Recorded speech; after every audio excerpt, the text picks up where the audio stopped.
came here to announce a new revolution. We came here to announce the reforms, and I'm glad that we've agreed we'll work closely with the county government, even on matters licensing. We've already gazetted and trained the Artisanal Mining Committee for Turkana, which will be giving permits for small-scale mining activities, including quarrying.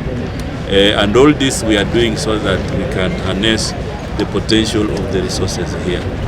Before we share 20%, it must have been paid by the investor. So we have agreed that we need to close ranks so that we can deal with anybody who is doing illegal mining activities, so that we can attract revenue as required. I'm also aware that in Lake Turkana we have rising waters. I want also to urge wananchi and everybody to move away from riparian areas, because this time of climate change we are finding a lot of things happening in water bodies. Ndio maana tutapotoka hapa tunapatia boat ile ya milioni 50 ambayo itakuwa hapa kusaidia mambo ya kuhakikisha tunaweka usalama, na maafisa zaidi wa Coast Guard na wengine wa kutoka fisheries tutaweza kuwatuma hapa waungane na county security team ili kuweka usalama katika ziwa.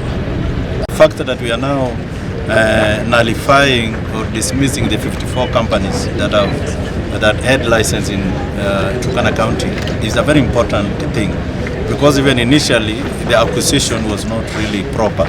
I think it is now the right time we get new companies that will be licensed by the national government, and also the local artisans, mining artisans in Turkana County will also be licensed, so that the activities of doing illegal mining is brought to an end.